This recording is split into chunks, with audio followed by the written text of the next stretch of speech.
Hundreds of business executives and risk professionals from around the world asked us how they could use enterprise risk management, or ERM, more strategically to create value-driven performance. We listened, and so did the Committee of Sponsoring Organizations of the Treadway Commission, also known as COSO. They engaged us to update the ERM integrated framework to address how the alignment of risk, strategy, and performance could create unprecedented opportunity for optimal business performance. Originally issued in 2004 by COSO, the framework is one of the most widely recognized and applied enterprise risk management frameworks in the world. We've created a video series that explains the key changes to the framework. This video describes how culture influences risk, strategy, and performance. Today, I'm joined by Matt Bagin and Frank Martens, two members of the core team, to discuss how the new framework aligns culture to risk, strategy, and performance. Frank, culture is increasingly recognized as an important part of many organizations. Talk to us about how we've addressed that in the framework. So Dennis, throughout the entire project, we've heard repeatedly how important culture has become.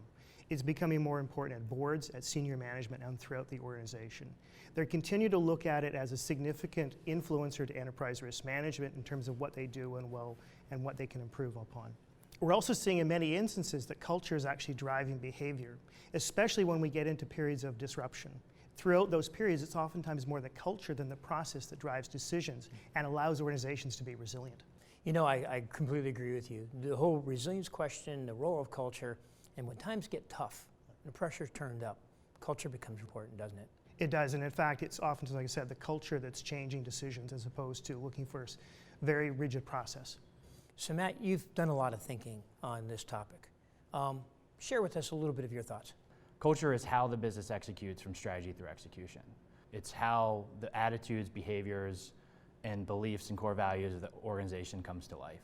Culture is critical to enterprise risk management. It's how risk is identified. It's how the risk profiles of the strategy and alternative strategy are identified. Culture is ultimately a foundational element to what enterprise risk management is. And that is why we've elevated the prominence in the framework, defining risk governance and culture as a core component, as well as including culture into the definition of enterprise risk management.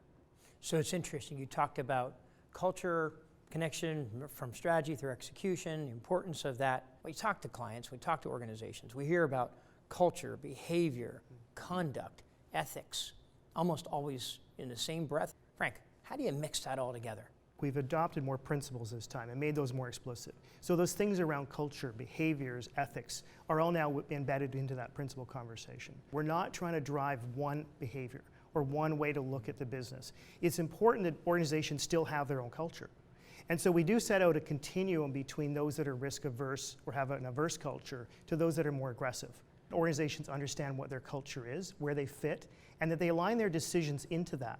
And those decisions ultimately have to come back to the strategy. Misaligning those can actually result in some less than stellar performance. It's interesting that that comment on alignment and making sure that the culture matches kind of the characteristics of the organization, the aggressiveness of the organization, ties back into conversations that we've had around risk appetite. Matt, can you make the linkage for us? Culture ultimately influences how risk appetite and variations of performance are defined. Culture influences the strategies you set, the performance targets you make, but it's inherent in how you execute your business going forward in achieving your mission, vision, and values. Very true. When I think about this discussion on culture, as I think about how it's applied in the organization, is this a tone at the top discussion? Is this a you say it once and emanate it out to the rest of the organization? Frank, how have we come at that?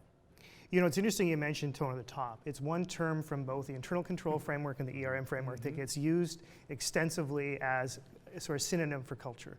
We actually want it to be more than that. We look at it more holistically and more extensively than just tone at the top. It's the culture that permeates through everyone from that's obviously that senior level, but also down into the organizational, right down to the process level. And again, wherever you're making a decision, whatever level you are in the organization, culture can change that decision. Yeah. Culture, as it cascades down through an organization, can become very inconsistent at times, and organizations' ability to detect those inconsistencies, get their arms around that, to understand it, can become really important. So also, let's dive a little bit into measures. Do you think culture is something that's going to be measured? And how's the framework setting that up for the yes or no to that answer? Frank? There's organizations and individuals who are trying to get better at measuring. And I think boards are also starting to ask for that as well. Historically, what we've seen around culture and measures is they're almost indirect. We measure one thing. I think what research is trying to take us to is that more direct relationship. And boards are looking for that. What actually is my culture? How is it driving decisions? And am I pulling the right levers in the organization to get the culture I want? Gentlemen, a lot of people think about this as a softer topic. We know sometimes the way it's applied, it's a softer topic, but hopefully what we've done in the framework begins to outline the importance of this, how it's thought about in the organization, the altitude at which it's conducted, the forward-looking 10-year view as well. So thanks, Matt. Thank you, Frank, for being here today. As part of our efforts to solicit public feedback in the development of the COSO framework, please download the updated draft framework at coso.org and provide comments by September 30th. Also, visit pwc.com/COSO-ERM to learn more about the changes to the framework and how they will impact your business. Thank you.